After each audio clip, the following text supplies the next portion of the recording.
karena YouTube sudah pendidikan. Kali ini kembali lagi mengunjungi Coit Tower yang ada di sebuah bukit yang ada di kota San Francisco.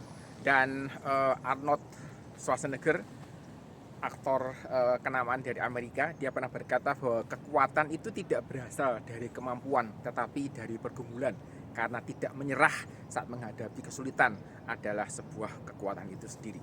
Jadi ada cukup banyak tantangan yang kita hadapi dalam kehidupan kita, gitu ya. Dan setiap pergumulan, setiap tantangan itu hasil akhirnya itu tergantung dari bagaimana kita melewatinya. Ketika Anda memilih untuk menghindari kesulitan itu, maka Anda tidak akan dilatih secara mental. Tetapi ketika Anda memutuskan untuk melewati pergumulan, melewati proses, melewati kesulitan, tantangan yang ada, maka setiap detik yang dilewati itu menjadi bagian yang membuat Anda dan juga saya menjadi pribadi yang makin dewasa.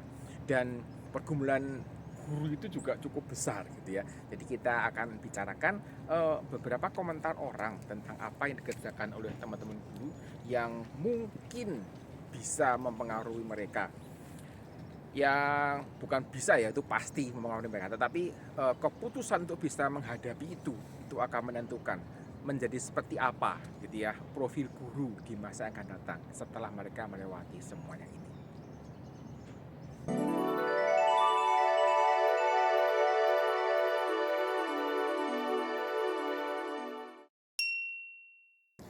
Di belakang saya kecil, gitu ya, tidak kelihatan.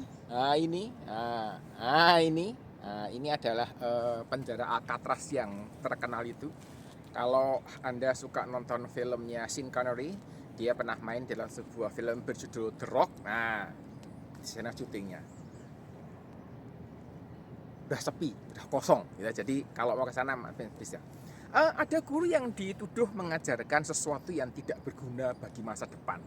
Jadi saya tidak tahu bagaimana logikanya terjadi, gitu ya. Tapi sepertinya menurut saya, gitu ya, tidak ada guru yang mengajar siswa, gitu ya, supaya mereka tidak jujur. Tidak ada. Saya yakin bahwa semua guru pasti mengajar siswa untuk bersikap dengan jujur. Dan apakah kejujuran ini sesuatu yang tidak berguna di masa akan datang? Jelas tidak. Bukankah sekarang ini ada terlalu banyak orang yang tidak jujur yang ada di sekitar kita? Jadi ya, namanya kalau orang berkomentar itu kan ya terserah mereka. Namanya juga opini kok, komentar. Tapi saya menduga, gitu ya, saya menduga komentator ini lebih fokus pada hal-hal yang sifatnya mendatangkan uang seperti itu. Jadi ngapain belajar apa, misalnya belajar sejarah yang tidak mendatangkan uang, gitu. Katanya juga jujur juga tidak mendatangkan uang, mungkin demikian. Tetapi saya melihat bahwa ketika guru itu mengajarkan kejujuran, maka sebenarnya itu menjadi sebuah benih yang ditanam di dalam hidup anak-anak ini untuk menjadi pribadi yang dapat dipercaya, yang dapat diandalkan. Mungkin pribadi yang akan mengerjakan yang besar di masa datang. Dan tadi sejarah dianggap tidak mendatangkan uang, sehingga ya dianggap tidak bermanfaat. Bahkan mungkin ada mengatakan dibuang aja tuh mapelnya, gitu, karena tidak mendatangkan uang. Kemungkinan besar seperti ini. Jadi ya tiap orang sih memang boleh punya pendapat, gitu ya. Mari kita menghargai pendapat orang, gitu ya. Tetapi saya ingin meluruskan, gitu ya, bahwa kalau orang mengatakan guru itu mengajarkan sesuatu yang tidak berguna, kita mungkin perlu lihat dengan baik. Apa sih yang diberikan, dan apakah kita harus mengukur semuanya berdasarkan uang tadi? Ada juga yang mengatakan, gitu ya, konten begini, guru itu seharusnya mengajarkan kepada siswa, gitu ya, keterampilan yang bisa mendatangkan uang. Kalau ini pasti, gitu ya. Jadi memang komentatornya ini memang mengaitkan dengan uang. Jadi mengaitkan dengan keterampilan-keterampilan yang harusnya diajarkan supaya bisa mendatangkan uang. Terus kalau mau detail lagi, gitu ya, kadang-kadang kan orang kan salah, itu harusnya diberikan keterampilan yang mendatangkan uang. Tetapi banyak tidak juga memberikan secara detail apa sih yang mesti dilakukan. Jadi kalau saya mau tanya, gitu ya, saya akan tanya, sebenarnya keterampilan seperti apa sih gitu ya yang diharapkan untuk diajarkan. Ada cukup banyak yang kita bisa bisa lihat gitu ya di sekitar kita. Keterampilan mendatangkan uang itu apa? Menjual, marketing itu ya. Kemudian apa misalnya membuat produk tertentu. Terus kalau itu cukup banyak gitu ya, guru terus mengajar yang mana? Seperti itu. Nah ini juga kadang tidak dipikirkan gitu ya, sekedar ngomong aja gitu. Kenapa? Kemungkinan besar mereka tidak pernah masuk di dalam dunia pendidikan sehingga mereka tidak tahu seperti apa toh di dalam dunia pendidikan itu. Seperti apa model-modelnya gitu ya. Jadi kalau misalnya ada orang yang punya anak sekolah di sebuah sekolah tertentu kemudian protes, harusnya diberikan keterampilan dong yang mendatangkan uang gitu. Dan saya mengatakan tidak semudah itu, apalagi buat anak-anak SD yang baru masuk sekolah gitu ya. Jadi solusinya yang saya biasakan adalah silahkan anak-anak ditarik dari sekolah dan diajar sendiri aja di rumah. Itu mungkin solusi yang terbaik gitu. Karena keterampilan apa cukup banyak dan mungkin Anda lebih tahu apa yang keterampilan seperti apa yang dibutuhkan gitu ya, untuk bisa mendatangkan uang tadi. Ada juga yang berkomentar bahwa guru itu mengajar karena mau uang seperti itu. Terus terang otak saya yang kecil ini kadang belum bisa memahami logika seperti apa gitu. Artinya kalau guru itu adalah sebuah pekerjaan, guru itu adalah sebuah profesi, maka siapapun yang mengerjakan profesinya, siapapun yang melakukan pekerjaannya berhak atas gaji, berhak atas uang yang dipakai untuk menopang kehidupannya seperti itu. Tapi agak beda gitu ya, kalau guru ini bukan sebuah profesi gitu ya, kemudian mau jadi guru terus minta supaya digaji, nah itu agak berbeda ceritanya. Tetapi kalau guru ini adalah sebuah profesi yang memang layak untuk mendapatkan gaji, mengapa orang masih mengatakan bahwa guru mengajar karena uang seperti itu?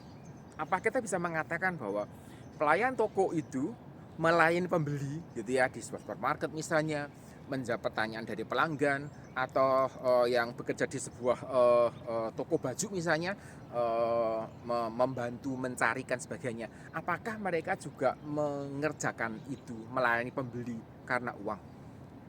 Apakah CEO sebuah perusahaan besar gitu ya, yang menangani perusahaan yang multinasional mungkin internasional, dia mengerjakannya karena uang?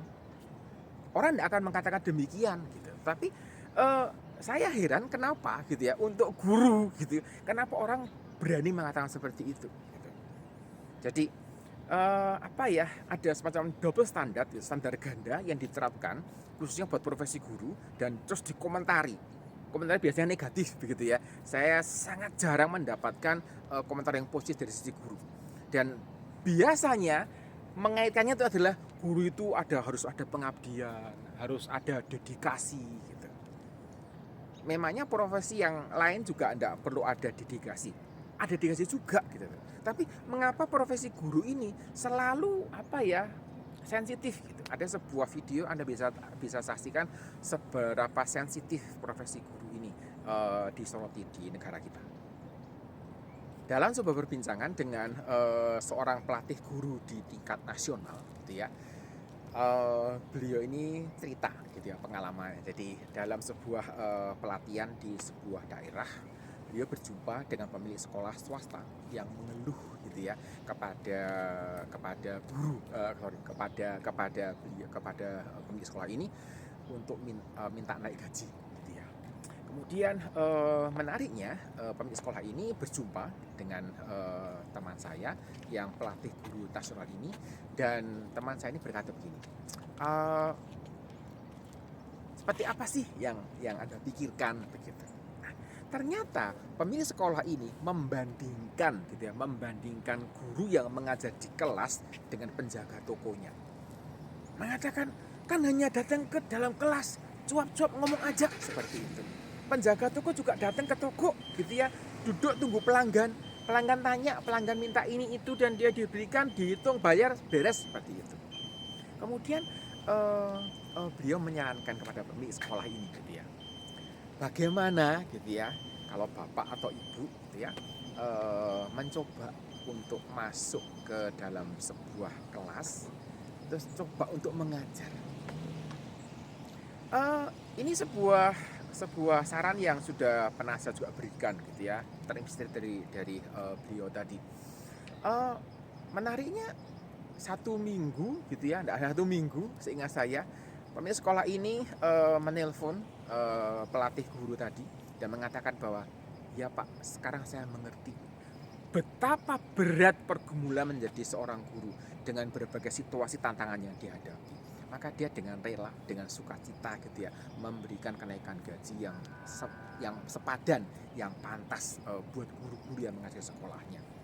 Saya kira ini sebuah apa ya? Sebuah transformasi pola pikir yang menurut saya menarik untuk dihargai. Dan saya juga berharap teman-teman sahabat SCP yang belum bisa menghargai profesi guru juga bisa mungkin mencoba atau merefleksi pengalaman-pengalaman seorang guru. Ada juga orang yang mungkin karena mainnya kurang jauh gitu ya, bilang kalau guru itu bekerja cuma modal, mohon maaf, bacot. Mohon maaf kalau ngomongnya kasar gitu. Tapi itu saya hanya meniru apa yang disampaikan oleh para komentator tadi. Biasanya seorang seperti ini mereka belum tahu seluk-beluk dan pergumulan dari dunia pendidikan. Di dalam mengajar, seorang guru juga dosen harus punya persiapan, merencanakan pembelajarannya, bagaimana metode yang digunakan, urutan materi seperti apa, bagaimana memberikan contoh, bagaimana memberikan soal latihan, bagaimana nanti mengevaluasi, kemudian ketika menghadapi siswa yang kesulitan dalam mengajar, dalam belajar, apa yang mesti dilakukan. Hal-hal seperti ini itu gitu ya, seharusnya tidak mengatakan, tidak membuat orang itu mengatakan bahwa guru itu hanya modal itu tadi. Jadi guru itu secara umum pasti lembur gitu ya, biasanya pada waktu koreksi. Mungkin gitu ya, ada yang tidak percaya, silakan tanya sama teman-teman guru. Semua guru itu pasti lembur, biasanya untuk koreksi tugas, koreksi ujian, koreksi laporan siswa, dosen juga demikian. Dan ketika ada orang gitu ya, ketika ada orang mengatakan bahwa guru itu hanya kerja modal ini aja gitu, saya mau tanya gitu ya, motivator yang terkenal di Indonesia gitu kan juga modal ini juga kalau mau ngomong. Ya kalau kita mau fair loh ya, mari kita bisa seperti itu gitu. Tetapi kenapa untuk motivator yang dibayar sangat mahal itu gitu ya, yang juga hanya ngomong gitu, orang tidak mengatakan modalnya hanya itu. Kalau guru, kenapa dikomentari hanya modal ini aja? Ini adalah standar ganda juga yang menurut saya tidak ditempatkan dengan tepat tadi. Kemungkinan besar situasi ini gitu ya terjadi karena sebuah akumulasi yang numpuk terus selama bertahun-tahun. Tertanam di dalam benak masyarakat gitu ya, dianggap benar karena semua orang berpikir begitu, padahal belum tentu. Hingga hari ini saya masih meyakini bahwa pendapat mayoritas itu belum tentu benar. Sehingga ketika Anda itu besar di dalam lingkungan orang-orang yang suka menipu gitu ya, maka Anda akan mengatakan bahwa menipu itu adalah hal yang lumrah dilakukan, dinormalkan, kira-kira demikian. Jadi ketika ada orang yang jujur tidak mau menipu, Anda mengatakan tidak normal dia seperti itu. Apakah itu tetap menunjukkan bahwa pendapat mayoritas adalah yang benar? Kan tidak. Jadi saya menyadari bahwa tidak mudah memperbaiki situasi ini karena akumulasi asumsi yang tidak benar ini menumpuk di masyarakat. Tetapi gitu ya, tidak ada mustahil jika masyarakat mau terbuka, mau melakukannya. Setidaknya kita bisa mulai dari diri kita sendiri. Dari diri kita sendiri kita bisa mulai mengubah pola pikir itu. Dan kalau jadi transfer ke teman dekat, ke keluarga, ke anak dan seterusnya, pribadi-pribadi yang sudah berubah ini akan menjadi pribadi-pribadi yang mengubah masyarakat di masa akan datang. Jadi saya pikir komentar-komentar negatif terhadap guru ini bisa menjadi sebuah pembelajaran buat kita untuk berkembang terus belajar. Jadi itu dulu yang saya sampaikan pada edisi kali ini gitu ya. Di depan Koi Tower, depan saya gitu ya, di belakang saya ada Alcatraz. Saya tutup materi hari ini, kita jumpa lagi di materi yang berbeda. Sampai jumpa.